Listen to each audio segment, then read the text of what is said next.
Which chapter we are going to learn today? Everyone knows it, I guess. And you are right. Today we are going to learn Unit 1, Chapter 1.3, Autobiography of a Great Indian Bustard. But before beginning with the explanation of the chapter, students, tell me, have you all written compositions or essays? Yes, everyone have written composition and essay in English as well as in Hindi and Marathi. Can you name some of the essays? Let me guess. You might have written essay about your favorite season, favorite animal, bird or person, that is on national leaders. But tell me students, have you ever heard any bird or animal telling you its story? Some might say, no, that is not possible, while some of you will say, yes, surely, but in cartoons and not in reality. Students, I want all of you to imagine that any bird or animal is telling you its life story. What do you think? Will it be exciting? I hope you all will enjoy listening to that bird or animal. So students, the way of telling our own life story in a written form is known as an autobiography. In simple words, we can say that an autobiography is a written record of anyone's life story written by himself. And today, in this chapter, we are going to listen to such an autobiography. I hope you all have clearly understood what is the meaning of autobiography. Now, let us collect some information about what is the Great Indian Bustard.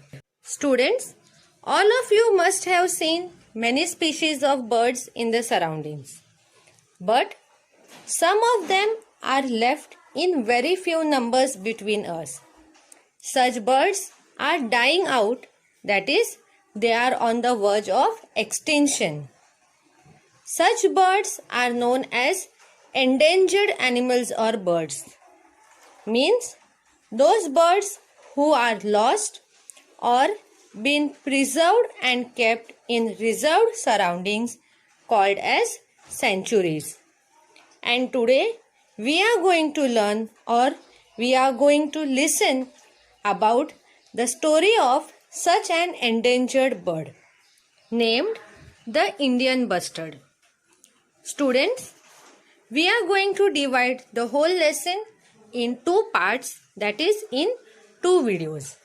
Today we are going to learn the first part of it, and in the next week, that is on next Monday English period, we will be learning the second part of this story. So, are you ready? Let us begin with the story. We will begin by reading one paragraph, and I will be explaining you what we have learnt in that paragraph. And then we will continue by reading an explanation of the further paragraphs. So students, keep your finger on the word which we are reading, as now we are going to begin it.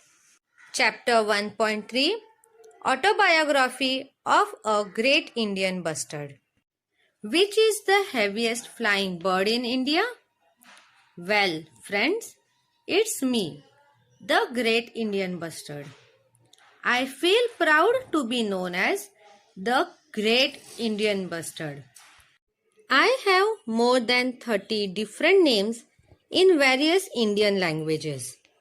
In Marathi, I am known as Maldho or Whom. I can weigh up to 18 kilos and can stand up to 4 feet in height, reaching up to your shoulders or even higher. I have got a long white neck, brown wings, tall yellow legs and a black cap on my head. My wife, Mrs. Bustard, is smaller and slimmer than I am, and her neck is not white. But I have heard humans say that we both look impressive.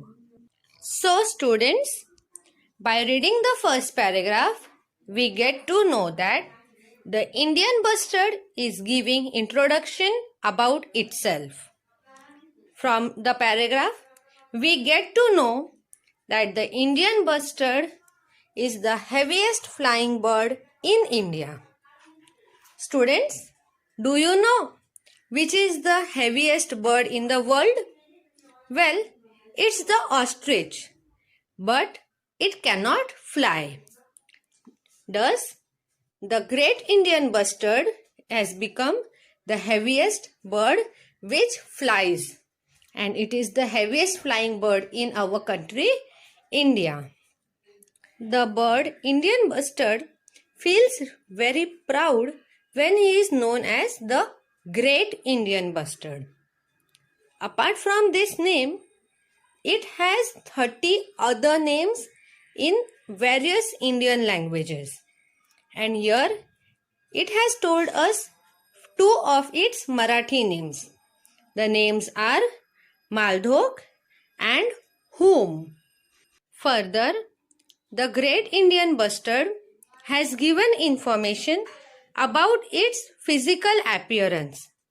The weight of this bird is about 18 kilos and the height is in 4 feet.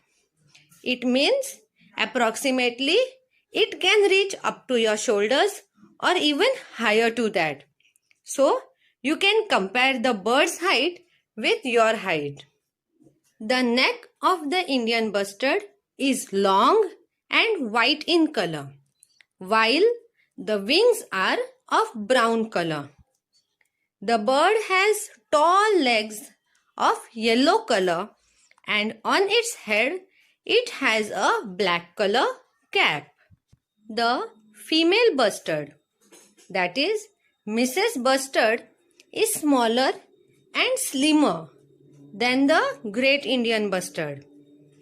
The neck of the female bustard is not white, but both of the bustard birds, that is Mr. and Mrs. Bustard, look very impressive when they are together. It means they look very attractive and adorable.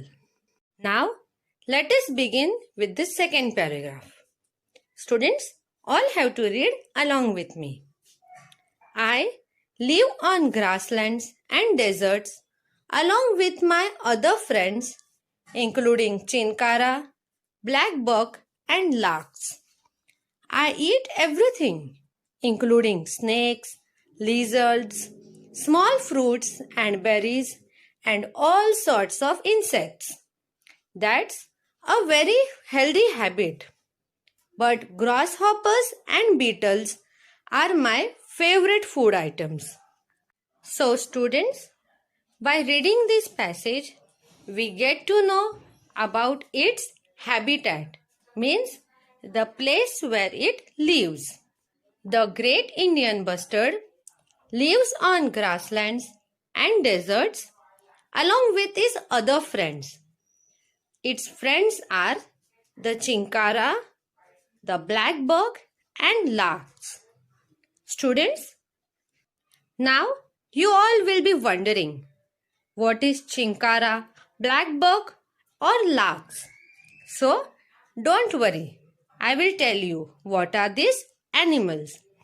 Chinkara and blackbucks are a type of deers, and larks, these are the birds. Further in the paragraph, the great Indian bustard tells us about its food habits. Its food includes snakes, lizards, small fruits, berries, and all types of insects. So, by listening to its food habits, we can say that it is a omnivorous. Being omnivorous creature means the one who eats veg as well as non-veg food. According to the Great Bustard, eating all this type of food is a healthy food habit. But from all these food items, grasshoppers and the beetles are the favorite food items for the great Indian bustard.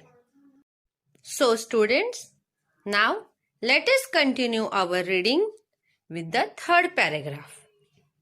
When it starts raining, we all gather at our favorite grasslands where there are no people to disturb us. I perform a wonderful dance by gulping air in the special feathery pouch attached below my neck. This pouch helps me to produce a resonating sound similar to the one produced by the cow. I dance in joy with puffed out feathers and cocked up tail and drop down wings. It helps me to impress my soulmate. So students, in this paragraph, the great Indian bustard is telling us that grasslands are its favorite place. And when it starts raining, all the Indian bustards gather together in the grasslands. Do you know what the Indian bustards do by gathering in the grasslands during rain? Yes, they all perform a very wonderful dance. Have you seen the peacock dancing in the rains? It is a very beautiful sight to watch. Peacock loves to dance in the rain. In the same way, when it is raining, all the great Indian bustards gather together in the grasslands and they perform a very wonderful dance. The great Indian bustards have a special feathery pouch which is been attached below their neck.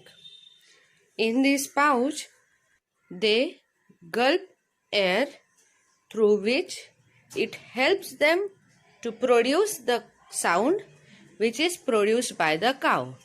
That is similar to the cow's moo.